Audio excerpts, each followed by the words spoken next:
Finally, after months of desperately attempting to hide this silly season move, it was finally confirmed here in mid-January as Daniel Suarez will drive the number 41 Haas Automation ARRIS Ford Mustang for Stewart Haas Racing. Crew Chief Billy Scott will remain on top of the pit box for the 41 team.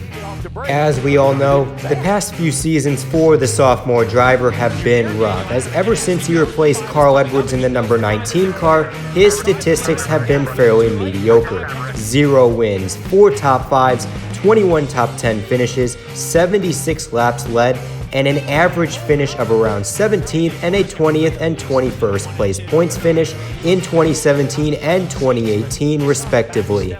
Meanwhile, his former teammates at JGR combined to win 17 races, and Kyle Busch advanced to the championship for twice while he was behind the wheel of the number 19.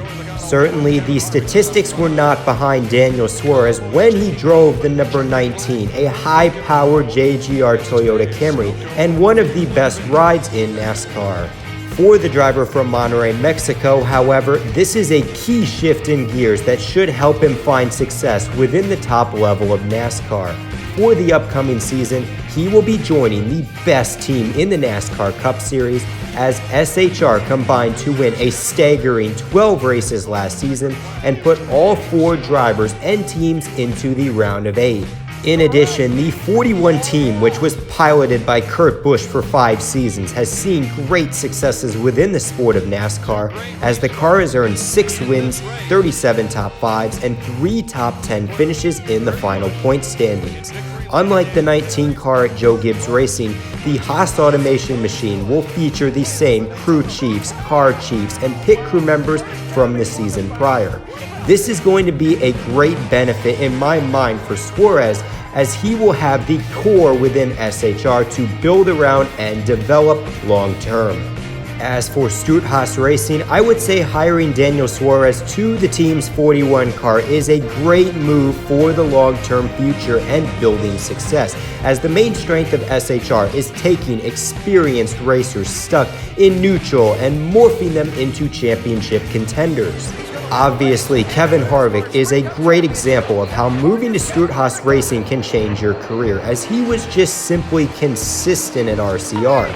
Making the switch to SHR and aligning with Rodney Childers, however, it transformed him into a top dog within the series, as the Ford team has netted 22 wins, as well as the 2014 NASCAR Cup Series championship for the organization.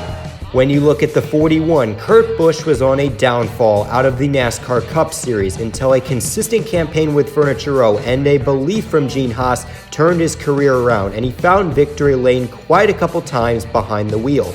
And then you have, as of recently, both Quint Boyer and Eric Almirola. They were struggling in mediocre equipment and had long winless droughts before the 2018 season. By the end of that season, however, both were championship caliber drivers and were able to taste victory lane for the first time in a handful of campaigns. The only true failure this team has had was Danica Patrick, which, as proven last season, wasn't because of the equipment. It was ultimately the driver behind the wheel. The business model and the structure of SHR greatly fits Daniel Suarez and differs greatly from the JGR philosophy of taking top-tier talents and rushing them up to the Cup Series before they're truly ready. We saw this with J.J. Yaley, who had a largely mediocre Grand National stint in 2005. He was immediately rushed into the number 18 Interstate Battery Chevrolet Monte Carlo when Bobby Labonte left, and he only earned 6 top 10 finishes in the 2 seasons he drove for that car. Back when Tony Stewart left JGR, he was replaced with a 19-year-old Joey Logano. His prior career statistics were 1 full-time K&N season and a handful of Grand National races the year prior. Because of a lack in development, a lack of experience in those lower series, the sliced bread became stale bread, and he ultimately left to join Team Penske, where, oh yeah, he just recently claimed the 2018 NASCAR Cup Series championship. Even Eric Jones, in my mind, was rushed into the NASCAR Cup Series too soon. Despite winning 4 races, that Jones boy was largely inconsistent behind the wheel of the 20 car in the Xfinity Series, and honestly, it would have worked out better if Erik Jones raced another season in the series, would have won the 2017 championship, and further developed a consistent footing, and then he would ultimately take over the keys from Matt Kenseth in 2018. It would have also made replacing Matt Kenseth in that car more justifiable instead of moving Erik Jones into the 77 car, completely getting rid of that car and getting rid of Matt Kenseth. And then the latest example you have is Daniel Suarez himself, as despite starting out murky, Suarez proved he could compete at a high level when he was able to capture the 2016 NASCAR Xfinity Series championship. Ultimately, when Carl Edwards retired, Daniel Suarez was immediately moved up to that 19 car after he was preparing to defend his NASCAR Xfinity Series title. Now, I understand Joe Gibbs was forced into a corner with this decision whenever Carl Edwards retired and he had to replace a driver in that number 19 car. With that said, however, Coach Joe pretty much just gave Daniel Suarez only 2 years to truly develop and prove himself, the same amount that J.J. Yeley got, even though he was a far worse driver than Daniel Suarez within the organization.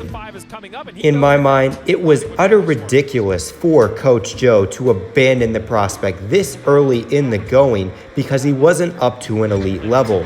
You also have to take in the consideration of the crew chief, the car chief, and the other personal changes the number 19 team went when they were transitioning from Carl Edwards to Daniel Suarez.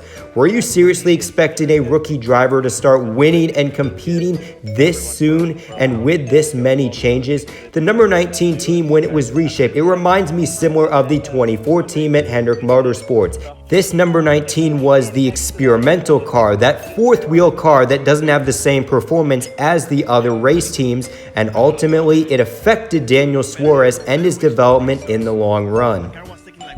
In the end, this just shows the failures of Joe Gibbs Racing, taking talented prospects and rushing them up to the highest level of NASCAR and expecting them to make something out of nothing within 2 years. Hopefully they can learn from these experiences, because it would be a shame seeing this team blow it with transcendent talent Christopher Bell tearing it up in the NASCAR Xfinity Series right now. Ultimately, Stewart Haas Racing is the better team when it comes to developing and building around drivers, and it is going to be the difference between the old Daniel Suarez we saw at JGR and the new Daniel Suarez we will see compete for Tony Stewart this February. I guarantee you, this kid will impress next season. You want to know the worst part about this move? The horrific backlash and criticism of Daniel Suarez as a driver. Tons of NASCAR fans have mentioned that Daniel Suarez, he's a pay driver, and the only reason he got his ride is because of ARRIS. Now, while Carlos Slim is one of the wealthiest men funding this sport, you can't deny the deep pockets he has as an owner. But Daniel Suarez, he had to earn this funding from ARRIS to continue his racing career. He had to prove his talents in the NASCAR Mexico Series, and he ultimately found success within that series by winning 9 races and placing top 10 in the standings in all 3 of his full-time campaigns. In addition, his successes continued throughout his climb to the NASCAR Cup Series, and ARRIS kept footing the bill because the kid had some long-term potential. He was a great driver, and he is far from pay drivers like Brandon Jones and Michael Annett, and his sponsorship money has been justified for sure. Meanwhile, we also have some fans begging for Danica Patrick to come back. Seriously, you do realize that Daniel Suarez has already tripled the number of top 10s Danica Patrick got in her entire career in only 2 seasons. Despite being mediocre, Daniel Suarez's worst season in the NASCAR Cup Series is still miles better than GoDaddy Gal's best performance behind the wheel. No comparison. So the bottom line, Daniel Suarez to Stewart Haas Racing is a recipe for success. Unlike Joe Gibbs Racing, Tony Stewart and Gene Haas know how to develop prospects and build around those drivers for a future gain. While the Ford Mustang might be a setback during the first handful of races, I think Daniel Suarez will have a career year behind the wheel. I would expect a similar season to Eric Almirola's 2018 campaign in the 10 car, as he should be consistent enough to make the 2019 playoffs. Who knows, he might even win a race or two next season and prove that he is indeed a top prospect in the NASCAR Cup Series garage. In the long run, hopefully he can become the next Joey Logano, the 2024 NASCAR Cup Series champion right here. I'm calling it here first. So anyways, this is NRF 2015 signing out, and just remember, life's a beach and then you drive.